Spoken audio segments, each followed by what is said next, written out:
Hey folks, it's me again. I wanted to finish up our video series. Um, Let me pull up. Here it is. First of all, this is called, uh, it's the third one, the third video. It's called The Present. And what I mean by the present is these are some of the tips that I use right now in running my little business. And, everybody's different. Every form of gig on Fiverr is different. Every seller delivers them differently. I'm just hoping that maybe you can take a tip away from all this to help you with your business. Okay, having said that, I I have like I mentioned before, I have 28 or something different gigs. Some of them are active, and some of them are just losers, and they don't do anything for me. And I'll probably throw them. I'll probably delete them one day when I come up with something that's a better idea. But most every one of them is derived from my strengths, my talent, right? Or something that I just plain wanted to try because it was a learning experience for me, and so I've been able to grow myself, and that's, I think that for me is the real benefit of Fiverr. To me, it's not necessarily work. I look forward to doing it every day, and like I said, it's 7 days a week, man. If you want to stay up with the work, some days you'll only have one order. Some days you'll have no orders. Some days you'll have 10 orders. Who knows? Anyway, so for me, it's been a pretty exciting, I guess. Fun, frustrating, horrible. Yeah, it's been all of those. Anyway, I'm going to give you about 15 items here, and forgive my dress. I've been out working in the yard. Number one is handling your orders. The way that I have found that one of the tricks for handling orders is to look at the order from the buyer's perspective. All right. Now, I've been on Fiverr for a couple of years, obviously, so I've had a lot of experience at this. But what I mean from that is consider the buyer. He may be placing his very first order on Fiverr with you and doesn't know what the heck he's doing. There are a lot of people out there that simply do not know how Fiverr works, and so you have to be really patient with them. I have had orders that were so goofy and so poorly written in English that I had to actually spend a lot of time interpreting what they were trying to say, writing back to them and saying, is this what you're trying to say? Because I don't understand you. And so when it comes to handling your orders, you need to make sure that you do it with a certain tact and finesse. You don't want to be curt and matter of fact with people. They're looking for a friendly voice on the other end. I hope this makes sense. Second thing I want to talk about is rejections. Every Fiverr seller knows about rejections. I myself, I'm very sensitive, and for me to get a rejection is a personal insult. I mean, it's almost that bad for me. My suggestion, of course, is that handling rejections is really important because you can either make a lifelong enemy or you can make a lifelong friend just by the way you handled the rejection. And, or modification, let's call it that, revision. A lot of people,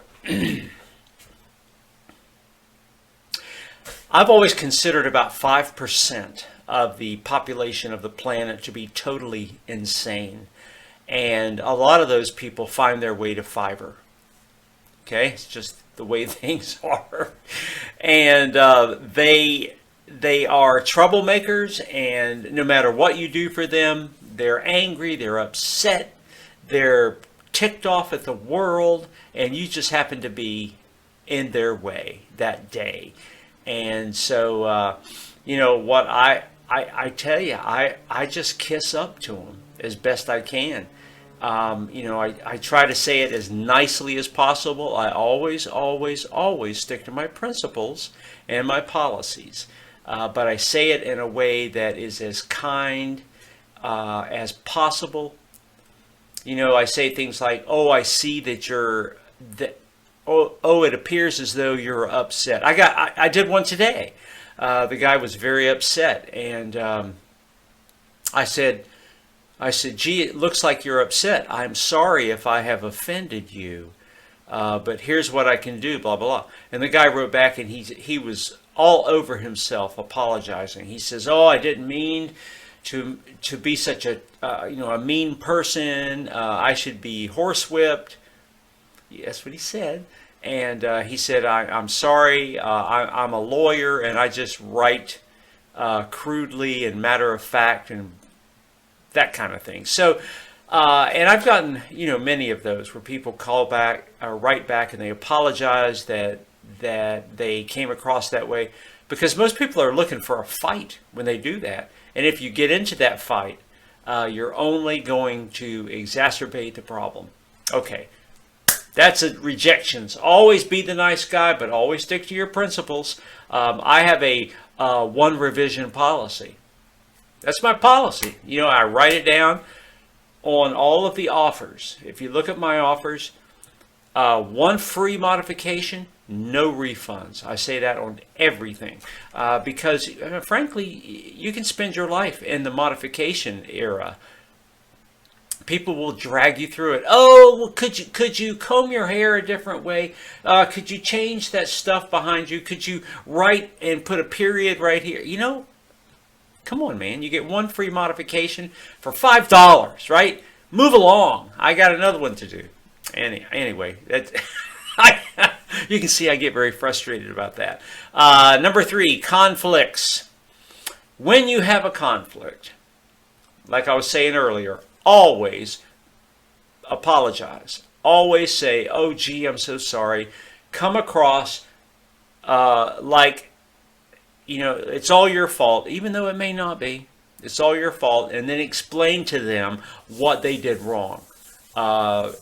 Very often it is the buyer. Yes, it is the buyer. We all know that because they don't know what they're doing. I mean, we do this all day long, or maybe an hour a day or whatever, and they are just jumping online trying to find something cheap. And so we just make it easy for them, easy for ourselves. Conflicts are bound to arise. If you find that the person is being unreasonable, contact Fiverr support. They will help you through it. Most often now, they will give you the canned response, right? See if you can work with the buyer, blah, blah, blah. I've gotten 1,000 of those. And those are pretty much worthless because you've pretty much done that by the time you got to Fiverr support. But if you keep documenting everything in your conversations back and forth with the buyer, Fiverr support will have a record of everything y'all have talked about. Then they can see that the buyer is being a little crazy. And they can be crazy. It's not just you. Don't think it's just you. Anyway, conflicts will arise. Try to use a little patience and a little tact, and Fiverr support, and you'll get through it. And remember, always stick to your policies. Have a policy in place. Number 4, pre-written responses. Yay! I love these. I used to have these on a sheet of paper, Word doc, right? And I'd copy them off and paste them in the response and send it out to the buyer. But now they're all pre-written responses, and I just have them written in there, and I just select the one I want. It's a time saver, and it can help you to stick to your policy rather than trying to handle each buyer as a special case. They're not all special. They're just buyers looking for information, trying to figure this Fiverr thing out, and it can be very complicated. Okay, so use the pre-written responses. You can look through mine. Well, I guess you don't have access to mine, but but there are a lot of them that you should always have. Like thanks for your order. I'll be responding shortly. That's a pre-written response. You can click that, send that to the buyer, and then the buyer goes, "Oh, I got a response." It's almost like having a autoresponder, which is a good idea. Fiverr should think about that. But the responses are a big advantage. Take advantage of that. Number 5, time off work. Yay! Fiverr does not give you any time off work. It's a 7-day, 24-hour-a-day job. I work on my computer because I'm also a web designer and I do other stuff for people. I do SEO, blah, blah, blah. So I'm on my computer a lot. And so Fiverr is like there, all the time because there's a window open. And even though I may not have work to do, I'm still at my computer. Number 5 is taking time off work, right? Okay, here's what you can do. There is a vacation mode in Fiverr that allows you to take a vacation. Now, because I'm a top-rated seller, and I've got that top, seller rating, whatever that is. I don't know if it's the same for beginners or not, but we can now, due to Fiverr's new policy, is we can use that vacation mode as long as we want. I didn't know that up until last month. I had been taking my vacation time in little bits because what the vacation mode does, as you may know, is it just pauses all of your gigs until you come back.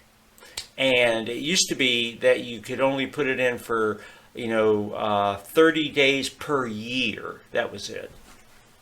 And now I understand you can go indefinitely.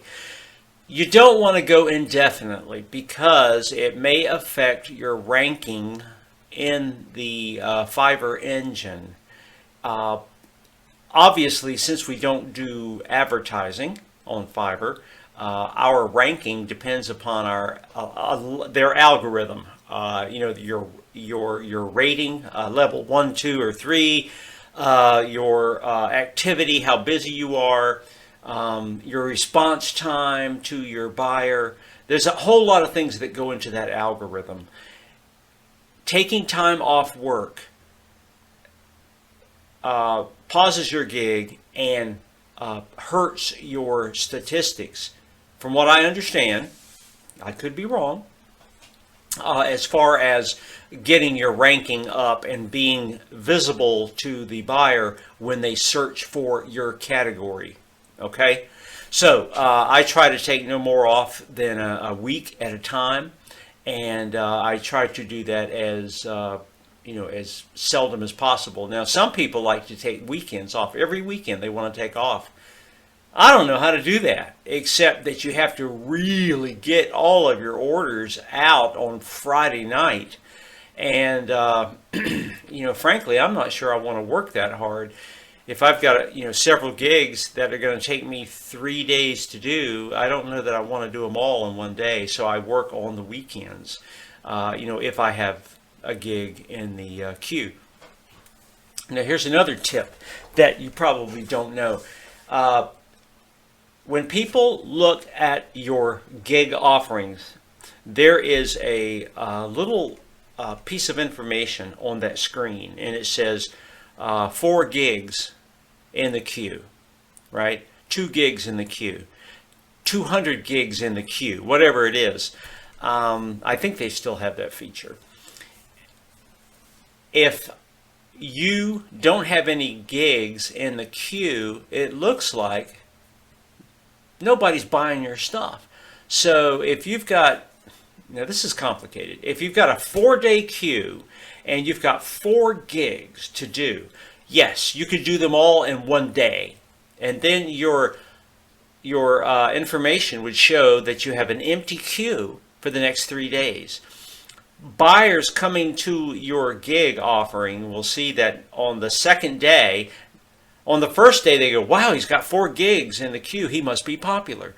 On the second day, if you've done them all, they go, well, this guy, he's not popular at all, he has no gigs. So what I do, if I've got 4 gigs and my clock is set up appropriately, the purchase times are set up appropriately, I will do 1 per day, even though I could do them all in one day. Because I want orders, I want that statistic to show that I am a busy, busy person. People like to work with busy people. It shows success. So keep that. I don't know if you'll ever hear that anywhere else. Okay. Number 6, answering messages. I like to answer my messages right now. And that's one of the reasons that while I'm at work doing my other job, I like to keep my Fiverr window open so I can see if anybody's trying to reach me. If they try to reach me and they ask me a question, I respond right now, because there's nothing better at Fiverr than getting somebody to respond right now. It makes it seem like, wow, this guy's at work, he's doing his job, I know I can depend on him. Otherwise, if they sit there for 6 hours, they've already sent it off to 5 other people as well. As you know, there are 4 million people doing this on Fiverr. So respond as fast as you can. Always answer politely. Thank them for their interest. And the signature. I love the signature. I had one of my pre-made responses is my signature. Banjo Man 15 offering you the best and blah blah blah blah blah blah blah blah blah, and it goes, it just goes over my resume a little bit. Talks about my education, my experience on Fiverr, how many sales I've made, that kind of thing. And it almost doesn't matter what you say in that signature as long as you have the signature. The post comment after your message to them. So use that. That's really important.